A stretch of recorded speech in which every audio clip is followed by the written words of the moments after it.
The question stem for 8 reads, the advertisement's reasoning is most vulnerable to criticism on the grounds that it fails to consider something. So we call this a descriptive weakening or flawed method of reasoning question. They're actually kind of different, but I don't suppose the distinction is really relevant because I haven't seen a question make that distinction on their turning point yet. But anyway, that's a little too abstract and advanced. But the key here is to realize that we're going to describe where the argument is in error. So take a look at the last part of this question stem. It says the argument fails to consider something. So having failed to consider something is the reason. So first of all, it has to be descriptively accurate. The argument must have failed to consider this thing. So if it considered it, you can't choose it. It's immediately wrong. But that's just the first step. So even if it is descriptively accurate in that it failed to consider something, the fact that it failed to consider it must be the reason why it's vulnerable to criticism. So that's the second step of the test. So we'll see some of these answer choices pass one but not the other. Okay, so advertiser says fabric soft leaves clothes soft and fluffy, and its fresh scent is a delight. Great. We conduct a test using over 100 customers to prove fabric soft is the best. Okay, so you just imagine like 100 people sort of standing here, and each one is given a towel, one washed with fabric soft and one washed without it. Okay, already your skepticism radar should be registering something off the charts. What do you think is going to happen?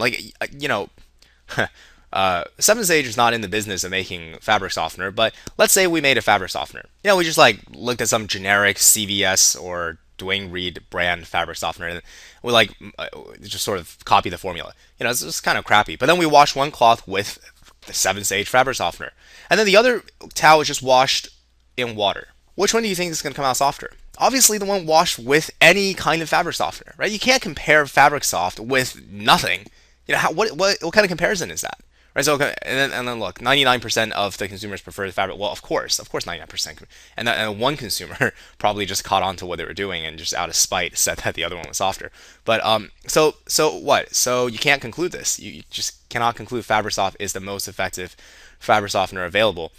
Yeah, if it's like the only fabric softener available, then sure, I suppose it would be the most effective fabric softener available. You see, so for a question like this, you identify the conclusion, you identify the premises, and ideally you should be able to anticipate it. Ideally you have some, because what this question is doing is a cookie cutter question. It's a question that's reincarnated from other questions that you've seen before on their tests. Now, I'm saying this, if this is the first LSAT you've taken, obviously it's not true. But the point is, you're going to be taking many, many more LSATs, and this is a skill you have to get good at. You have to remember past questions that this one looks like, and that way you can just, sort of already, like, I've seen this trick performed before. The sleight of hand, I've seen it before. I can catch it when I see it again. Right? So what this is doing is, when you're doing a comparative, you have to make sure you're actually doing a comparative. Right? So there's actually no support for this these premises going to this conclusion. All right, so now let's just find the right answer choice that talks about this. Any of the consumer, because it fails to consider whether any of the consumers tested are allergic. See, this passes step one. Yeah, this argument totally did not consider at all whether anyone's allergic to anything. Right? I mean, not as far as we know, and that's all we get to say, right? We don't get to assume things about it. But then it doesn't pass step two.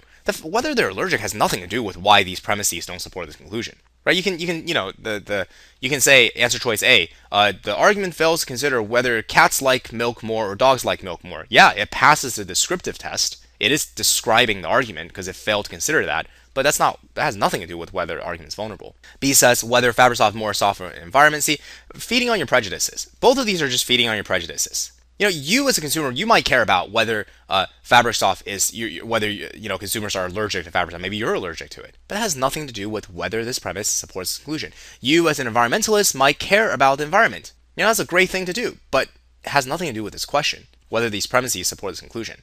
See, he says fabric soft is much cheaper or expensive. See, again, just all of this just feeding off your prejudices. You are a conscientious consumer. You care about your budget, and you might care about this stuff, but again, nothing to do with the premise conclusion. D says the consumer tested find the benefit of using fabric worth the expense, and you're like, yeah, that's right. What if it costs like $1 million and I don't know if it's effective anymore, right? But see, it doesn't matter because this is not the reason. How expensive fabric soft is not the reason why the premises don't support the conclusion. E is whether the consumers tested had the opportunity to evaluate fabric softeners other than fabric soft, and we just don't know. And in order to make a statement like this, you have to. If you're going to say it's most effective, you have to have the consumers evaluate fabric soft against other brands.